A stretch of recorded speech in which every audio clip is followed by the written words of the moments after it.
soir, nos regards sont figés sur l'archevêque général Albert Nkinza Mwalambo. C'est lui, le président honoraire de la plateforme Église du Réveil du Congo. Avec lui, nous allons commenter l'actualité. Bonsoir, évêque général. Bonsoir, Magui. Merci de répondre à notre invitation.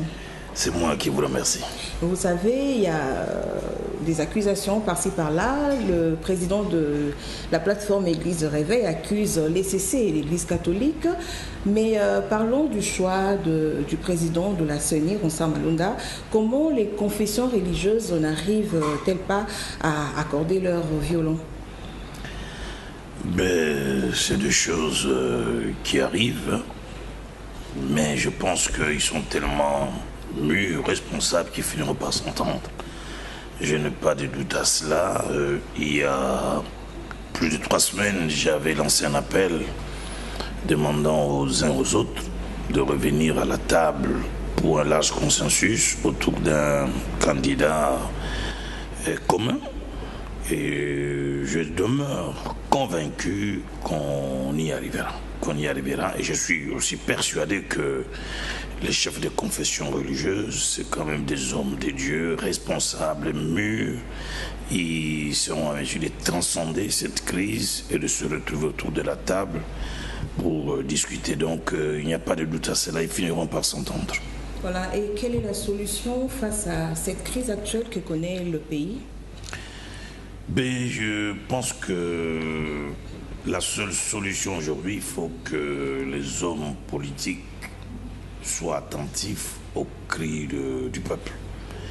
Quand le peuple n'est pas d'accord avec quelque chose, je pense qu'au jour d'aujourd'hui, nous avons une crise par rapport au choix des Ronsard, Malonda. On a vu aussi 2 manifestations par rapport aux 3 projets de loi qu'on a déposés au Parlement.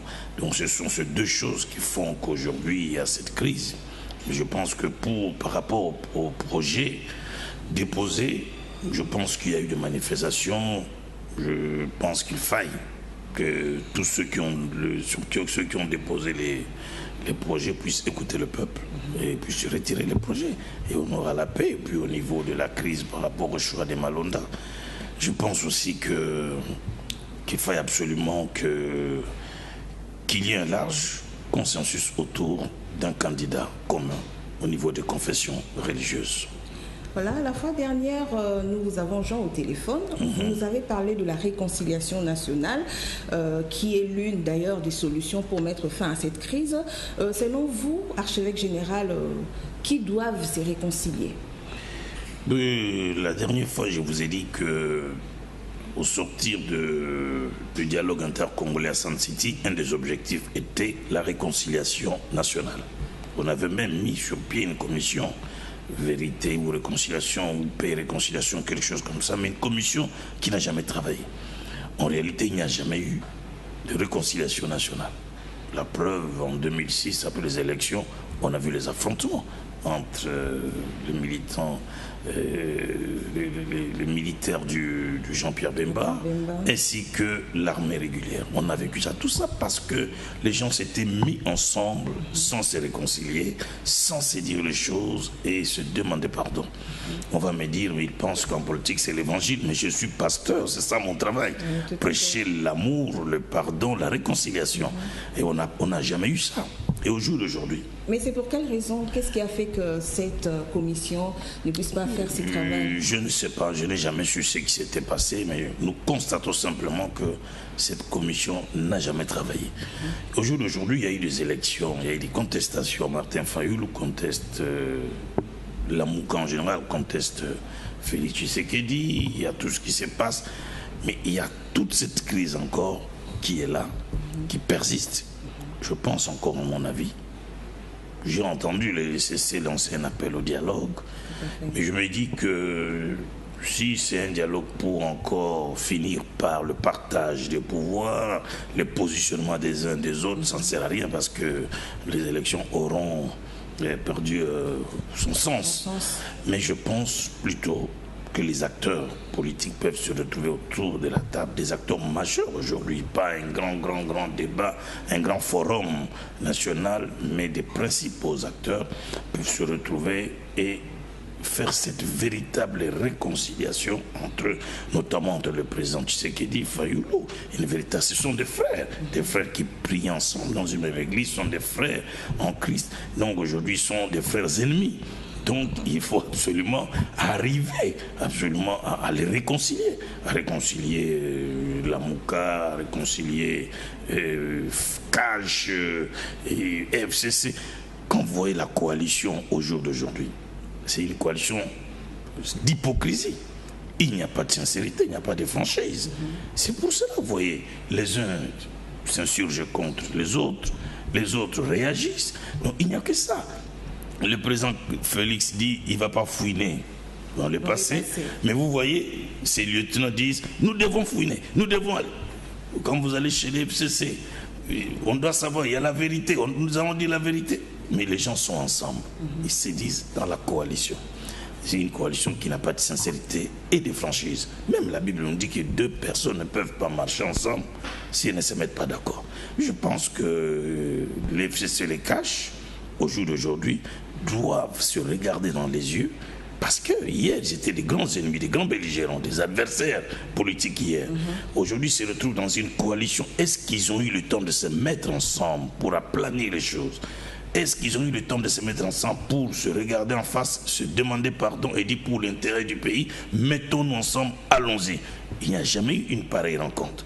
Mais ils se retrouvent, ils vous disent c'est le peuple qui nous a mis dans ces conditions, la constitution qui nous a... Même si c'est le peuple, même si c'est la constitution. Mais hier, vous étiez des adversaires, des grands belligérants. Mettez-vous autour de la table, aplanissez les choses, faites la paix entre vous. Parce que les choses auxquelles nous assistons, ça fait la honte. On risque de dire que les hommes politiques congolais n'ont pas assez de maturité. C'est regrettable ce qui se passe au jour d'aujourd'hui.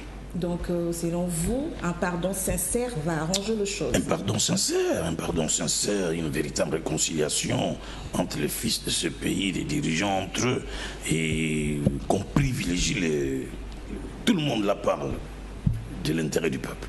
Vous allez au FCC, on parlera de l'intérêt du peuple. Ils vous disent qu'ils vont marcher pour réclamer la hausse des prix des pains et les dollars sur 20, toujours au nom du peuple. Vous allez chez Cash, au nom du peuple. Mais quand vous voyez leurs actes à eux tous, on se demande où est la place du peuple. Donc je pense qu'il faut privilégier l'intérêt du peuple. L'intérêt du peuple, c'est quoi? C'est le vécu quotidien de ce peuple, le manger de ce peuple, le social, l'accès aux soins médicaux, les enfants à l'école. Merci au président Tshisekedi aujourd'hui pour la gratuité et l'enseignement. Donc voilà le vécu de ce peuple, les salaires, les fonctionnaires. Moi, je me rappelle quand j'étais enfant, mon père travaillait à la Voie d'Isaïr, aujourd'hui RTNC. Son seul salaire suffisait pour l'école de tous les enfants que nous étions. Mais aujourd'hui, avec quel salaire un papa peut s'occuper de ses enfants? Voilà l'intérêt du peuple. Mais aujourd'hui, j'ai comme l'impression, et peut-être même une certitude, que l'intérêt du peuple n'est pas vraiment au centre des préoccupations de beaucoup d'hommes politiques. Ok, et qui doit faire la médiation de ces assises? Il faut quelqu'un de l'extérieur ou un Congolais? Mais on a quand même on a fêté 60 ans. À 60 ans, on ne doit pas toujours recourir aux gens pour venir faire la médiation. Vous savez, en Côte d'Ivoire, j'ai eu à rencontrer un homme qu'on appelait le médiateur national. Et donc, c'est une institution en Côte d'Ivoire, le médiateur, nommé par le président. Donc, c'est l'homme qui facilite les choses lorsqu'il y a des problèmes au niveau de la classe politique. On l'appelle le médiateur.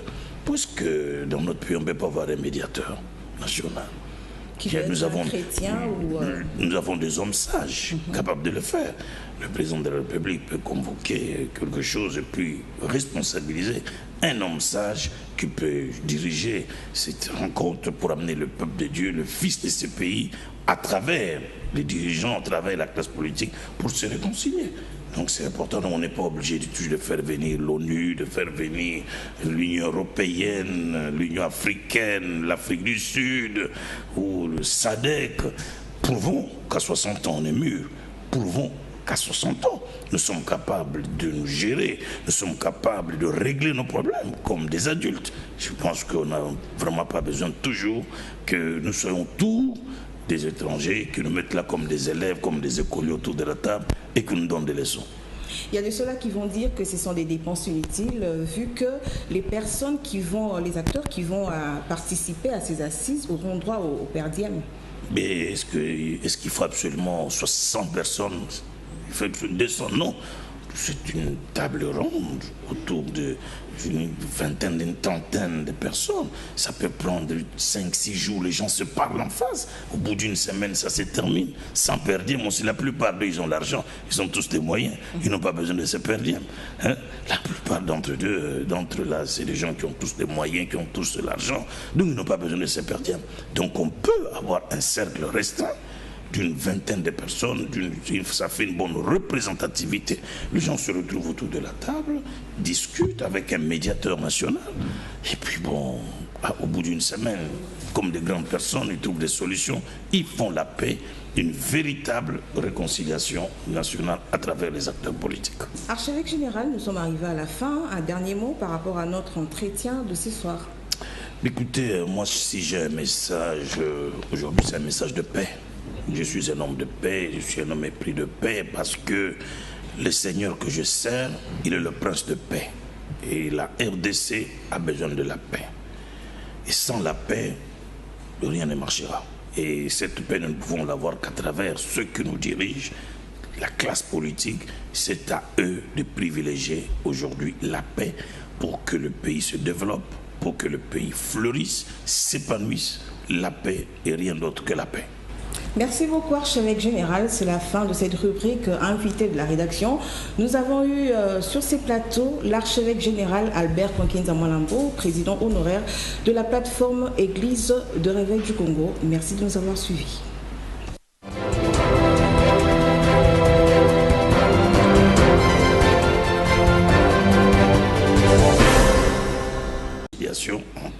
Notamment entre le président Tshisekedi et Fayulu. Ce sont des frères qui prient ensemble dans une même église, sont des frères en Christ. Donc aujourd'hui, sont des frères ennemis. Donc il faut absolument arriver à les réconcilier. À réconcilier Lamouka, à réconcilier Cash et FCC. Quand vous voyez la coalition au jour d'aujourd'hui, c'est une coalition d'hypocrisie. Il n'y a pas de sincérité, il n'y a pas de franchise. C'est pour cela, vous voyez, les uns s'insurgent contre les autres réagissent. Donc il n'y a que ça. Le président Félix dit il ne va pas fouiner dans le passé. Mais vous voyez, ces lieutenants disent nous devons fouiner, nous devons aller.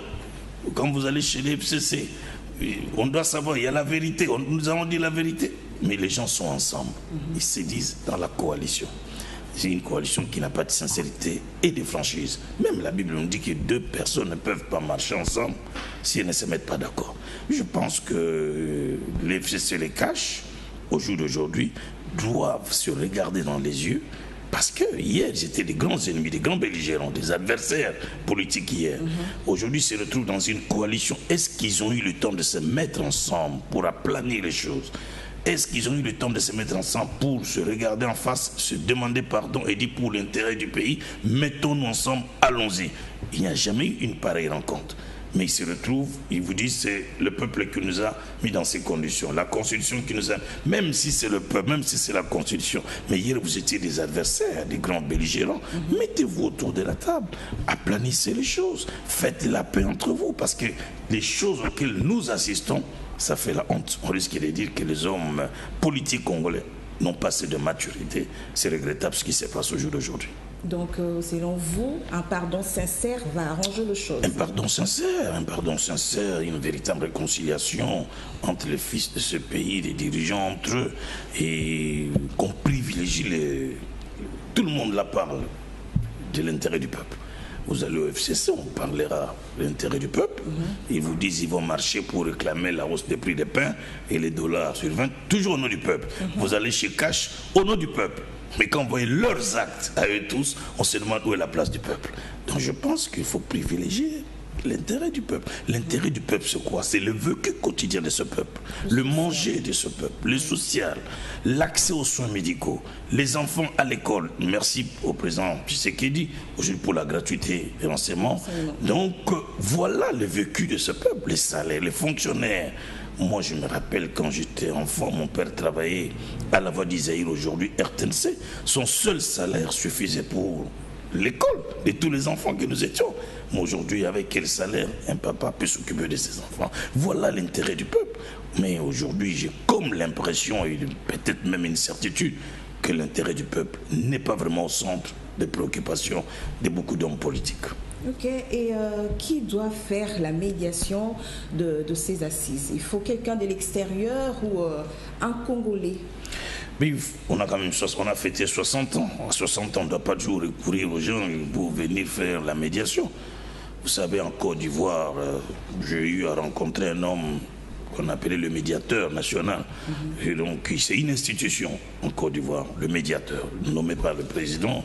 Donc, c'est l'homme qui facilite les choses lorsqu'il y a des problèmes au niveau de la classe politique. On l'appelle le médiateur. Puisque dans notre pays, on ne peut pas avoir un médiateur national. Nous avons chrétien ou nous avons des hommes sages capables de le faire. Le président de la République peut convoquer quelque chose et puis responsabiliser un homme sage qui peut diriger cette rencontre pour amener le peuple de Dieu, le fils de ce pays, à travers les dirigeants, à travers la classe politique, pour se réconcilier. Donc c'est important, on n'est pas obligé de faire venir l'ONU, de faire venir l'Union européenne, l'Union africaine, l'Afrique du Sud ou le SADC. Prouvons qu'à 60 ans on est mûr.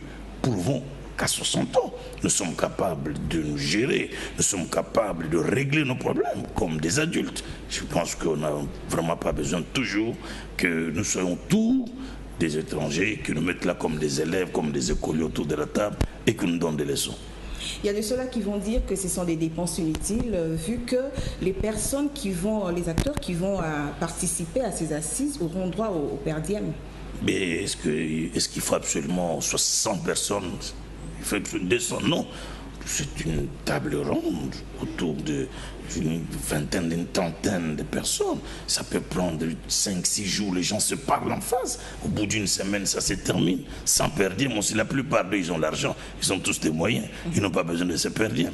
Hein? La plupart d'entre là, c'est des gens qui ont tous des moyens, qui ont tous de l'argent.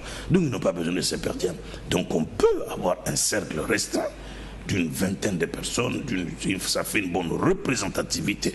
Les gens se retrouvent autour de la table, discutent avec un médiateur national, et puis bon, au bout d'une semaine, comme des grandes personnes, ils trouvent des solutions, ils font la paix, une véritable réconciliation nationale à travers les acteurs politiques. Archevêque général, nous sommes arrivés à la fin. Un dernier mot par rapport à notre entretien de ce soir. Écoutez, moi, si j'ai un message, aujourd'hui, c'est un message de paix. Je suis un homme de paix, je suis un homme épris de paix parce que le Seigneur que je sers, il est le prince de paix. Et la RDC a besoin de la paix. Et sans la paix, rien ne marchera. Et cette paix, nous ne pouvons l'avoir qu'à travers ceux qui nous dirigent, la classe politique. C'est à eux de privilégier aujourd'hui la paix pour que le pays se développe, pour que le pays fleurisse, s'épanouisse. La paix et rien d'autre que la paix. Merci beaucoup.